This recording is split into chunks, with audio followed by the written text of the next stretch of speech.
नमस्कार, स्वागत है आप सबका दिन भर की तमाम बड़ी और अहम खबरों के साथ। मैं हूं कवींद्र। शुरुआत हेडलाइन से। अफगानिस्तान के विकास के लिए आतंकवाद का खात्मा जरूरी। काबुल में नए संसद भवन के उद्घाटन में प्रधानमंत्री का बयान। 500 अफगानी बच्चों को स्कॉलरशिप देगा भारत। काबुल से अचानक पाकिस्तान पहुंचे प्रधानमंत्री नरेंद्र मोदी। दोनों नेताओं ने बातचीत जारी रखने पर जताई सहमति। राजनीतिक दलों ने यात्रा पर उठाए सवाल। डीडीसीए पर दिल्ली सरकार का जांच आयोग गैरकानूनी। उपराज्यपाल ने केंद्र को लिखी चिट्ठी। केजरीवाल ने कहा नहीं है सीबीआई और ईडी का डर। उत्तर प्रदेश के मंत्री ओमपाल नेहरा को अखिलेश यादव ने किया बर्खास्त। राम मंदिर निर्माण पर दिया था बयान। नेहरा ने लगाया बयान को तोड़ मरोड़ कर पेश करने का आरोप। दुनिया भर में क्रिसमस की धूम। रंग बिरंगी रोशनी से सजे गिरजाघरों में प्रार्थना सभाओं का आयोजन। राष्ट्रपति, उपराष्ट्रपति और प्रधानमंत्री ने दी बधाई।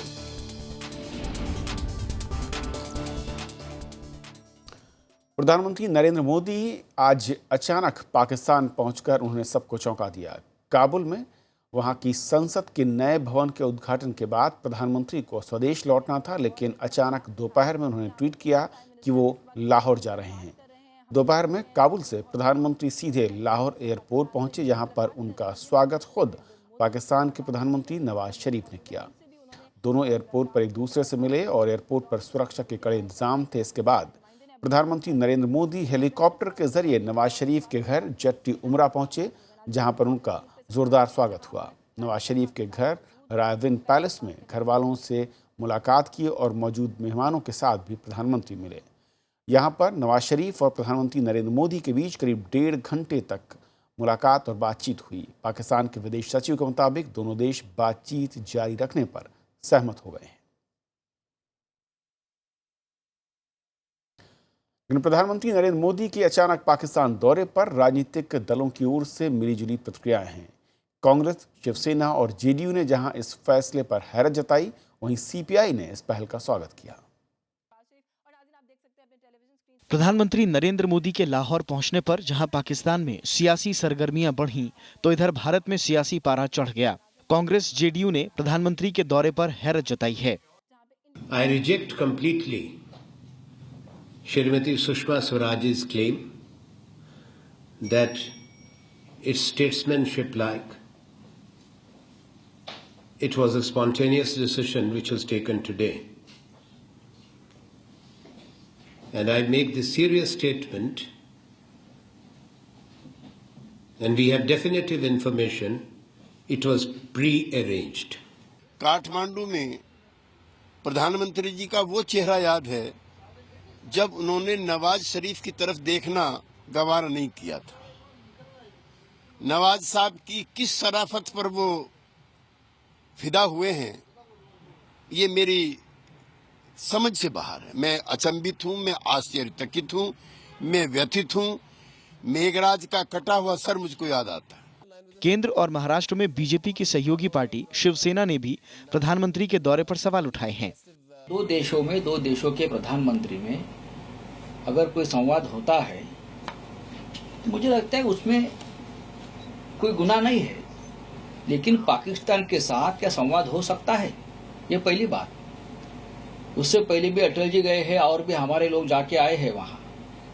अचानक जिस तरह से प्रधानमंत्री वहां पहुंचे हैं नवाज शरीफ के जन्मदिन को मुबारक देने के लिए, मुझे लगता है ये यात्रा अचानक नहीं इस प्रकार से तय होती। वहीं सीपीआई ने कहा है कि इस यात्रा से दोनों देशों के रिश्तों को बेहतर बनाने में मदद मिलेगी।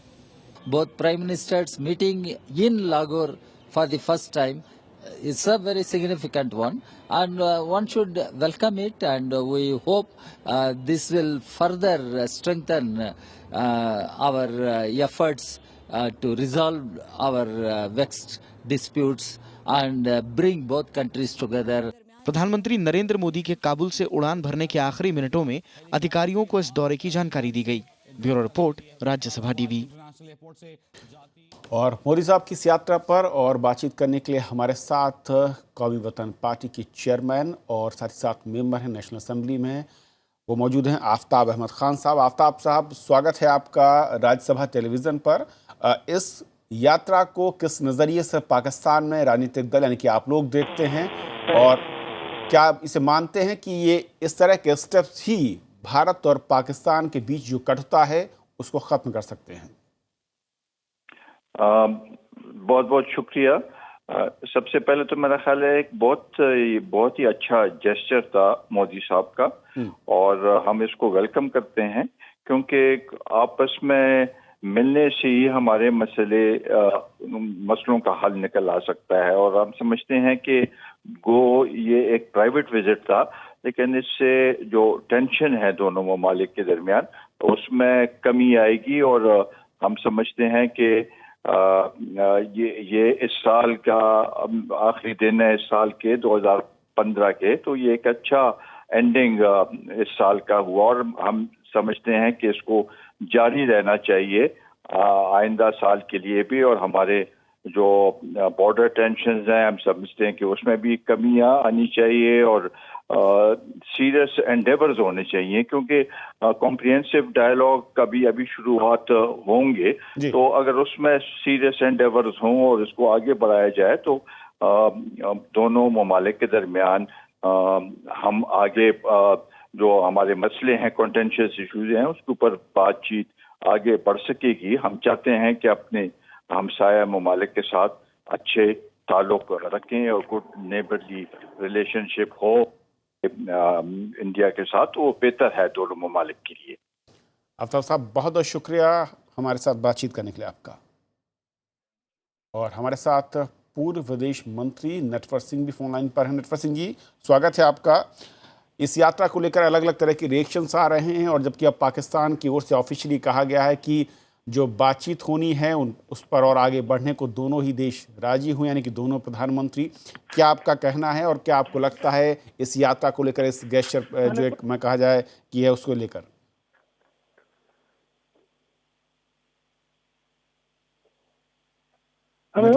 जी नटवर सिंह जी, आपका रिएक्शन चाहूंगा प्रधानमंत्री नरेंद्र मोदी की आज की विजिट को लेकर, और किस तरीके से आप इसे देखते हैं? तो स्वागत करता हूँ, अच्छी बात है, उनका जो मिले बातचीत हुई। क्योंकि कुछ लोग इस यात्रा को लेकर संदेह खड़ा कर रहे हैं, कुछ लोग इस यात्रा को लेकर आलोचना कर रहे हैं, कुछ लोग कह रहे हैं कि इससे कुछ हासिल नहीं होने वाला है। आपके नज़रिए में क्या इस तरह की यात्राएं कुछ कंक्रीट रास्ते तलाशने की दिशा में एक बड़ा कदम हो सकती हैं? एक जो पहल है ये कुछ आगे ले जाने की कोशिश होगी? हाँ, ले जाएगी, मगर कोई बड़ी बात तो बातचीत नहीं होगी, तो वक्त नहीं है। अब देखिए उनकी वो शादी में शामिल हुआ है, वहाँ काफी टाइम लगा है, पर ये जरूर है कि दोनों लीडरों में एक रापो हो गया, अच्छी बात है उसकी। और अधिक ऐसा है, जब ये एनडीए के लोग पाकिस्तान में बात नहीं कर रहे थे तो इनकी आलोचना होती थी, अब बात कर रहे हैं तो फिर आलोचना हो रही है। तो चिट्ठी मेरी पटरी मेरी, क्या माने इसके? कदम उठ रहा है, अच्छी बात है, कंपोजिट डायलॉग आगे जा रहा है।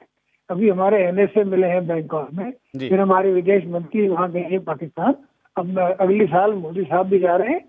हाँ, अच्छी बात है। और जिस तरीके से बातचीत रुकी थी और अब जब एक बार फिर बातचीत को बढ़ाने को लेकर सहमति दिख रही है, इसे लेकर भी कई सवाल हो रहे हैं, लेकिन क्या आप इस पक्ष में हैं, या फिर आप ये मानते हैं कि बातचीत ही वाकई तमाम मसाइल को सुलझाने का रास्ता है और हमें उसे हमेशा उस पर आगे बढ़ते रहना चाहिए? हमेशा कहते हैं बातचीत करनी चाहिए। मैं कहता हूँ 50 बरस से कि बातचीत के अलावा क्या आप लड़ाई लड़ेंगे, तो जाएंगे आपकी। ऐसा वो नवाज शरीफ साहब फौज से तो बात नहीं कर रहे, नवाज शरीफ साहब है, सलाह नहीं होगी, वो ने भी कहा होगा जरूर बातचीत करेंगे, हमें बात करना चाहिए। चलिए, बहुत बहुत शुक्रिया नटवर सिंह जी, हमसे बातचीत करने के लिए आपका।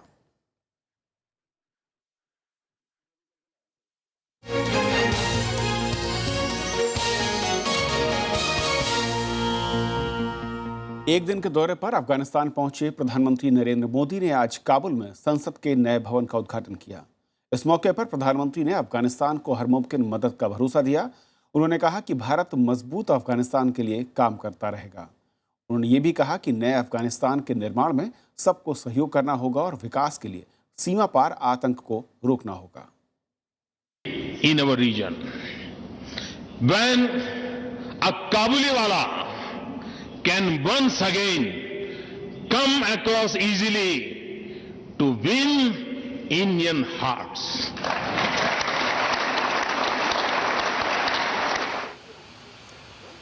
अफगानिस्तान में संसद के नए भवन का शुभारंभ करते हुए प्रधानमंत्री नरेंद्र मोदी ने कुछ यूं दोनों देशों के बीच रिश्तों की हकीकत बयां की। प्रधानमंत्री नरेंद्र मोदी ने कहा कि अफगानिस्तान में लोकतंत्र मजबूत हो रहा है, बुलेट को बैलेट से हराना होगा। Jalaluddin Rumi wrote, "Raise your words, not your voice. It is rain that gives flowers, not thunder.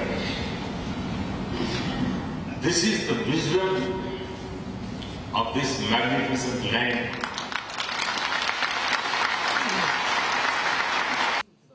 अफगानिस्तानी संसद में अटल ब्लॉक भी है।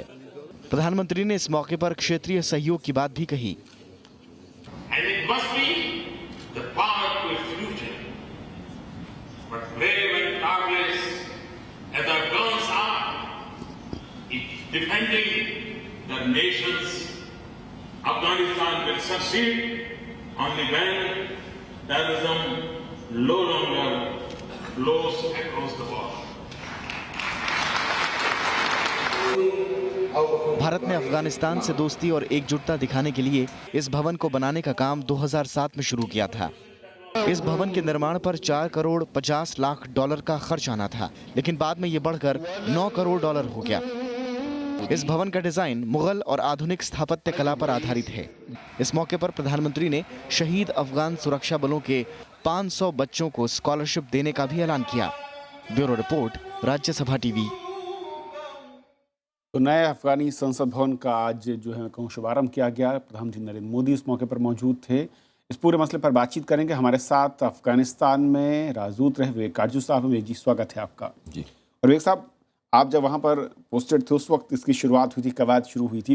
कैसे भारत की ओर से ये पहल हुई या फिर अफगानिस्तान की ओर से कि वहाँ पर एक नई संसद का बनाया जाना चाहिए, जिसका खाका जो है कुछ भारतीय संसद या फिर कई अलग अलग जगहों से लेने की बात हो रही थी? मुझे याद है, मैं वहाँ राजदूत था भारत का, और एक दिन मुझे कारज़ाई साहब ने कहा कि उनकी ख्वाहिश थी, उनकी इच्छा थी कि भारत अफ़गानिस्तान की संसद, नई संसद का निर्माण करे। एक दिन मुझे बुलाया, उन्होंने ये मुझे संदेश दिया, तो मैंने उनसे कहा मैं संदेश उनको हमारे जो भारत सरकार को पहुँचा दूँगा, लेकिन अपनी तरफ से मैंने कहा कि मुझे लगता है कि भारत सरकार और भारत के लोग, भारत की जनता इससे बहुत खुश होंगे, क्योंकि हमारी जो दोस्ती है भारत और अफ़गानिस्तान की वो बहुत कदीमी है, और भारत एक डेमोक्रेटिक कंट्री है। उससे बढ़ के हमारे लिए क्या हो सकता है कि अफ़गानिस्तान में जब एक प्रकार से फिर से गृह युद्ध के बाद एक अफ़गानिस्तान का नया संविधान बन गया था, 2004 की बात है ये, तो इससे बढ़ के क्या हमारे लिए सहयोग, हमारे लिए संजोग होगा कि हम उस वक्त इस संसद भवन का निर्माण करें। तो मैंने ये भी कहा कि जो हम मदद कर सकते हैं वो हम करेंगे। ये शुरुआत थी, और जो यहाँ पर जो हमने जो संदेश भेजा, तो मुझे लगता है कि वो भारत सरकार की तरफ से भारत सरकार में डिस्कस हुआ, और ये मुझे, और उन्होंने कहा कि ज़रूर हम इस पर काम करेंगे। फिर इसमें वक्त लगा। ऐसे पहले तो ये हुआ कि कहाँ बनेगी, फिर उन्होंने ज़मीन तय करी, उसकी लोकेशन तय करी, और वो फिर मेरा तबादला हो गया था। आज मुझे अगर एक लफ्ज़ में और कह दूं, आज मुझे ये विशेष खुशी है कि वहाँ पे एक बिल्डिंग का या एक भवन का जो नाम है वो अटल जी के नाम पे करा है, किया गया, और उन्हीं के मैं कहूँ कि जन्मदिन के मौके पर वहाँ का उसका उद्घाटन भी किया गया है। और जिस तरीके से प्रधानमंत्री नरेंद्र मोदी ने दोस्ती को लेकर जो बात आज कही है बहुत अहम। उन्होंने फिल्मों का जिक्र भी किया, उन्होंने पुराने जो मैं कहूँ कि रीति रिवाज है उसको लेकर भी बात कही, लेकिन बहुत अहम भारत के लिए भी जो मोदी साहब ने कहा कि विकसित या फिर आगे बढ़ता हुआ शांत अफगानिस्तान, यानी कि आतंक से परे शांतपूर्ण माहौल में वो भारत हमेशा मदद के लिए तैयार है, उसको आगे बढ़ाना चाहेगा। देखिए, भारत के लिए एक शांत और स्टेबल अफगानिस्तान बहुत ही ज़रूरी है हमारे हितों में। क्यों? अगर उसके ज़रिए दक्षिण एशिया उस मध्य एशिया को हम जोड़ सकते हैं और उसके ज़रिए व्यापार में विकास हो सकता है और पूरे हमारा जो क्षेत्र है, हमारा जो रीजन है, उसका विकास हो सकता है। मुश्किल ये है कि अभी भी पाकिस्तान की जो सेना है उसमें ये भावना नहीं आई है और मुझे लगता है वहाँ पर अभी भी बहुत संकोच है उनको कि भारत का कोई रोल हो अफगानिस्तान में। एक लफ्ज़ मैं जोड़ दूँ, हमारी हमेशा से नीति यही रही है कि जो अफगानिस्तान चाहता है, जो वहाँ की हुकूमत हम भारत से चाहती है, हम उसको रिस्पॉन्ड करते हैं। अपनी तरफ से पहल कभी नहीं करते, कभी हम उनको दिशा दिखाने की कोशिश नहीं करते। वो एक सॉवरेन कंट्री है, तो बिल्कुल ये हमारी जो नीति रही है उसी नीति के आधार पर इस पार्लियामेंट बिल्डिंग के लिए भी हमने रिस्पॉन्ड किया। जी, और जब से मैं कहूँ कि अमेरिकी जो सैनिक हैं और अफगानिस्तान से उनकी सेनाओं की वापसी हुई या जो प्रोसेस शुरू हुआ, भारत के रोल को लेकर हमेशा कई सवाल खड़े होते रहे हैं कि कितना होना चाहिए, किस लिमिट तक होना चाहिए। चाइना के दखल की बात हुई, क्योंकि आप वहाँ पर सर रहे हैं कि जिस तरीके का हमारा रोल हो सकता था, क्या वाकई हम उस दिशा में आगे बढ़ रहे हैं और बार बार जो यात्राएं हो रही, मुलाकातें हो रही, उसी कड़ी में आप देखते हैं? देखिए, जैसे मैंने आपसे कहा, गुरु मंत्र हमारा एक होना चाहिए नीति का, वो ये कि जो अफगानिस्तान की हुकूमत चाहती है, हम अगर हमारे पास वो क्षमता है तो हम उसको पूरा करें। ये अभी तक जो हमारी नीति रही है, जो असिस्टेंस प्रोग्राम की नीति रही है, वो बहुत सफल रही। अब वहाँ पर अमेरिका के कुछ यूनिवर्सिटीज़ और उनके थिंक टैंक्स ने एक सर्वे किया। उस सर्वे में उनको ये पता चला कि भारतीय असिस्टेंस प्रोग्राम जो है वो सबसे लोकप्रिय है। अहमद राशिद हैं एक बहुत मशहूर पाकिस्तानी लेखक, जिन्होंने अफगानिस्तान पर और मध्य एशिया पर बहुत लिखा है, बहुत विद्वान है। उन्होंने भी कहा है अपनी पुस्तक में कि भारत का जो प्रोग्राम था वो सबसे सफल था। इसलिए आज भी मुझे लगता है हमें यही निर्णय लेना है और अभी तक भारत की सरकार, मोदी जी की सरकार उस निर्णय लेके चल रही है। जैसे कि आज आपने देखा होगा कि 4 हेलीकॉप्टर, अटैक हेलीकॉप्टर दिए गए। अब बहुत दिनों से अफगानिस्तान की हुकूमत भारत से ये अर्ज कर रही थी, क्योंकि स्ट्रेटेजिक पार्टनरशिप है हमारी, उसके तहत कि भारत कुछ सेना में मदद करे। अभी तक हम ट्रेनिंग देते हैं, लेकिन वो चाह रहे थे कुछ इक्विपमेंट भी दे। अब जो ये सिलसिला हमने शुरू किया है, इसको आगे बढ़ाना पड़ेगा। और आतंकवाद क्योंकि एक बड़ा मसला रहा है और अफगानिस्तान पाकिस्तान का बॉर्डर इस लिहाज से सबसे क्रूशियल रहा है। अमेरिका हो या फिर तमाम यूरोपियन कंट्रीज़ वो बार बार कहते ज़रूर रहे हैं, लेकिन अफ़गानिस्तान ने जिस तरीके से साफ तरीके से पाकिस्तान से कहा भी कि इसको रोका जाना चाहिए, फिर और भारत का जो एक साथ है आतंकवाद के मसले को लेकर, जो कॉम्बिनेशन अफ़गानिस्तान के साथ बनता दिख रहा है या बन चुका है, वो कितना कारगर इस पूरे इलाके के लिहाज से? देखिए, भारत और अफ़गानिस्तान का जो सहयोग है वो हमारे दोनों देशों के लिए और रीजन के लिए, हमारे क्षेत्र के लिए बहुत मुफीद है, लाभदायक है।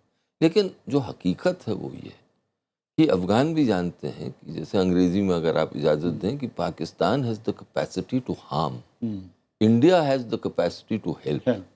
तो पाकिस्तान से हमेशा वो ये उनको रहता है कि किस तरह वो जो पाकिस्तान से नुकसान हुआ है अफ़गानिस्तान को, उसको कैसे बदलें।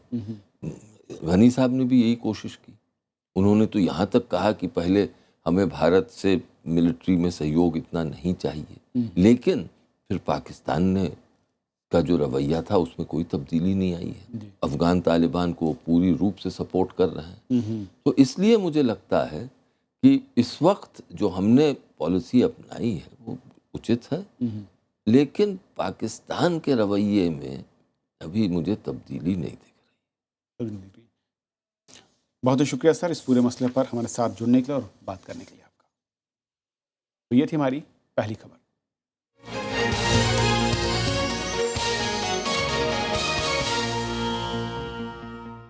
और फिलहाल एक ब्रेक के उस पार कुछ और बड़ी खबरें।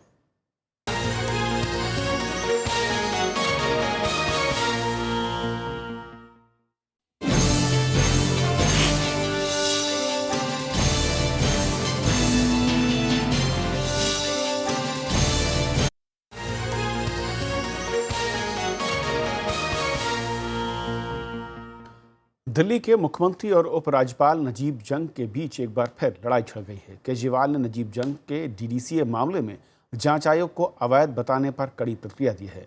उन्होंने ये भी कहा कि वो न तो ईडी से डरते हैं और न ही सीबीआई से। कमीशन ऑफ इंक्वायरी कौन बनाएगा?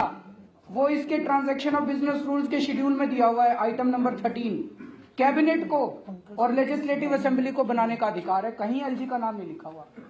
दिल्ली के मुख्यमंत्री साफ साफ कह रहे हैं कि उनकी सरकार चुनी हुई सरकार है, लिहाजा वो डीडीसीए मामले में जांच आयोग का गठन कर सकते हैं।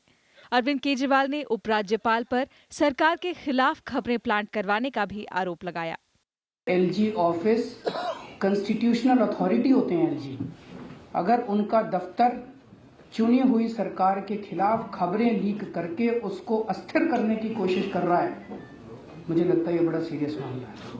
सूत्रों की माने तो दिल्ली के उपराज्यपाल नजीब जंग ने कमीशन ऑफ इंक्वायरी एक्ट का हवाला देते हुए कहा कि कानून सिर्फ केंद्र और राज्य सरकारों को जांच आयोग बनाने की इजाजत देता है। उनके मुताबिक दिल्ली पूर्ण राज्य नहीं है, इसलिए दिल्ली सरकार को इसकी इजाजत नहीं है। बीजेपी भी इसका समर्थन कर रही है। देखिए, 1952 का एक्ट है कि कौन राज्य सरकारें और केंद्र सरकारें केवल इस तरह के जांच आयोग बना सकते हैं, और ये जांच आयोग बनाने का अधिकार केवल राज्य सरकारों को और केंद्र को है। और इसलिए अगर आप जांच आयोग बना रहे हैं तो आपने उसके प्रावधानों का पालन किया है कि नहीं किया? आपने लेफ्टिनेंट गवर्नर से परमिशन ली कि नहीं ली? आपने केंद्र सरकार से परमिशन ली कि नहीं ली? डीडीसीए मामले की जांच के लिए विधानसभा के एक दिन के विशेष सत्र के दौरान मुख्यमंत्री अरविंद केजरीवाल ने एक सदस्यीय जांच आयोग बनाने का ऐलान किया था। दिल्ली का मौसम सर्द है, लेकिन राजनीति गर्माती जा रही है। संविधान की इस लड़ाई में हर पक्ष अपने आप को सही बता रहा है, चाहे वो केजरीवाल सरकार हो या फिर केंद्र सरकार। लेकिन सवाल ये है कि अब आने वाले इन 4 सालों में इस वाद विवाद का कुछ अंत भी होगा या फिर इसकी फेरिस्त बढ़ती जाएगी। कैमरा पर्सन राज ठाकुर के साथ अनु दीवान, राज्यसभा टीवी, दिल्ली। उत्तर प्रदेश में राम मंदिर निर्माण पर बयान के चलते मंत्री ओम पाल नेहरा को पद से हटा दिया गया। नेहरा मनोरंजन कर विभाग के सलाहकार थे और उन्हें राज्य मंत्री का दर्जा हासिल था। नेहरा ने अयोध्या में राम मंदिर के साथ ही मथुरा में कृष्ण मंदिर बनाने का बयान दिया था। हालांकि नेहरा ने कहा है कि उनके बयान को तोड़ मरोड़ कर पेश किया गया है। आज पूरे देश में क्रिसमस की धूम है। गिरजाघरों को सजाया गया है और बाजारों भी खासी रौनक है। पूरी दुनिया में इस त्योहार को धूमधाम से मनाया जा रहा है। ईसा मसीह की याद में आज सजा है सारा जहां, चेहरों पर चमक, बाजार में रौनक, हर कोई मना रहा है क्रिसमस यहाँ। देश और दुनिया के अलग अलग कोनों से आई ये तमाम तस्वीरें इस खूबसूरत त्योहार के खुशनुमा पलों की गवाह बनी।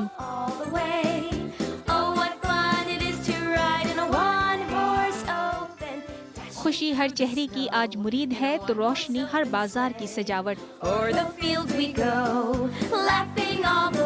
गिरजाघरों में दुआओं का सिलसिला जारी है। छोटे छोटे बच्चे सेंटा क्लॉज के लिबास में खुशियों में 4 चांद लगा रहे हैं तो तोहफे बांटने की रस्म हर चौखट का हिस्सा है। हर कोई एक दूसरे को त्योहार की बधाई दे रहा है। All of us have come to just see the Park Street lights and all, and it's like a really crazy hype over here. We are buying headbands for our friends who obviously don't have, and yeah, we're just enjoying. कि हम साल में एक बार आते हैं, सब मिलकर आते हैं और यहाँ के ऐसा लगता है कि जैसे पूरी दुनिया ही यहाँ पे आ गई है। एक जैसा लगता है कि सब लोग मिलकर एक साथ, चाहे वो क्रिश्चियन सिख हो या हिंदू हो या जो भी हो, किसी भी रिलीजन के हो, सब लोग यहाँ एक साथ दिखते हैं। दरअसल 25 दिसंबर को ईसाई धर्म के संस्थापक ईसा मसीह का जन्म हुआ था। क्रिसमस शब्द का जन्म क्राइस्टेस माई से यानी क्राइस्ट मास शब्द से हुआ है। ऐसा माना जाता है कि पहला क्रिसमस रोम में 336 ईस्वी में मनाया गया था। यह त्योहार प्रभु के पुत्र जीसस क्राइस्ट के जन्मदिन को याद करने के लिए पूरे विश्व में 25 दिसंबर को मनाया जाता है। Bureau report, Rajya Sabha TV. Bharat Ratna और पूर्व प्रधानमंत्री अटल बिहारी वाजपेयी का आज जन्मदिन है। उनके जन्मदिन पर प्रधानमंत्री नरेंद्र मोदी समेत बीजेपी के बड़े नेताओं ने उन्हें बधाई दी। अटल बिहारी वाजपेयी के घर सुबह से ही बधाई देने के लिए आम से लेकर खास लोगों का जमावड़ा लगा रहा। लुटियन जोन के 6A कृष्णन मेनन मार्ग बंगले पर बीजेपी के बड़े बड़े नेताओं का तांता लगा रहा। बीजेपी के वरिष्ठ नेता लालकृष्ण आडवाणी, वित्त मंत्री अरुण जेटली, गृह मंत्री राजनाथ सिंह समेत कई बड़े नेताओं ने पूर्व प्रधानमंत्री अटल बिहारी वाजपेयी को बधाई दी। कई दूसरी पार्टी के नेताओं ने भी उन्हें जन्मदिन की बधाई दी। विदेश दौरे पर गए प्रधानमंत्री नरेंद्र मोदी ने भी अटल बिहारी वाजपेयी को अपनी शुभकामनाएं दी हैं। सालगिरह के मौके पर समय गुजारना या बीच में भी मिलना, यह हमें और प्रेरणा मजबूत करता है। देश की सेवा जिस तरह से उन्होंने की, उसी प्रेरणा को हम लेते हैं। भारत रत्न अटल बिहारी वाजपेयी जी को जन्मदिन की बधाई देते हैं कि उनकी साया, उनकी छाया हम सब लोगों पर और देश पर और भारतीय जनता पार्टी पर बनी रहे। अटल बिहारी वाजपेयी का जन्म 25 दिसंबर 1924 को मध्य प्रदेश के ग्वालियर में हुआ। उनके पिता एक शिक्षक और कवि थे। वाजपेयी देश के 10वें प्रधानमंत्री बने। 4 दशक से ज्यादा सांसद रहे वाजपेयी 9 बार लोकसभा के लिए चुने गए, जबकि 2 बार राज्यसभा के लिए निर्वाचित हुए। खराब सेहत के चलते राजनीति से संन्यास लेने वाले वाजपेयी 2009 तक लखनऊ से लोकसभा सांसद रहे। Bureau report, Rajya Sabha TV.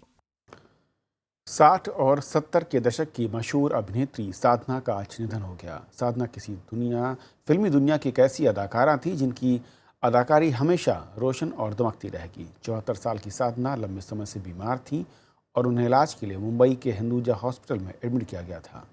शनिवार को साधना का अंतिम संस्कार किया जाएगा।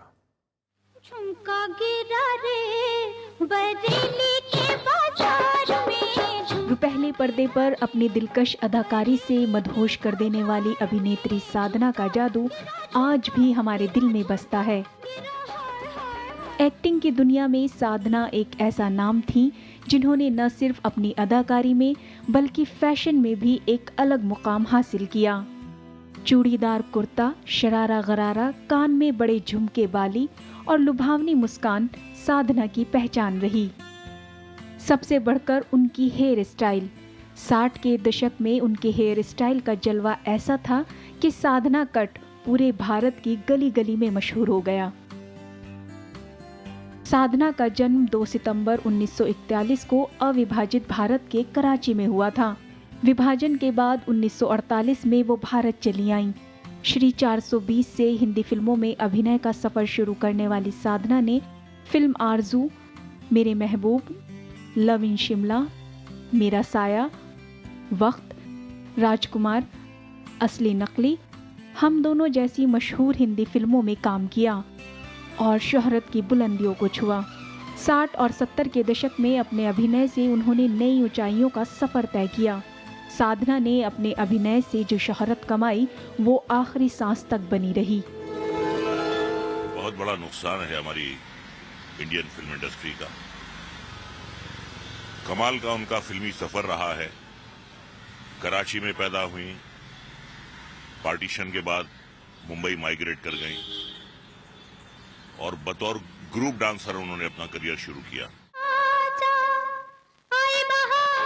मोहब्बत, दर्द, तन्हाई और जीवन से रूबरू कराती साधना की एक्टिंग अपने आप में जिंदगी की एक मुकम्मल तस्वीर है। भले ही आज वो हमारे बीच नहीं रही, लेकिन उनकी अदाकारी हमेशा हमारे दिलों को सुकून और सादगी का एहसास कराती रहेगी।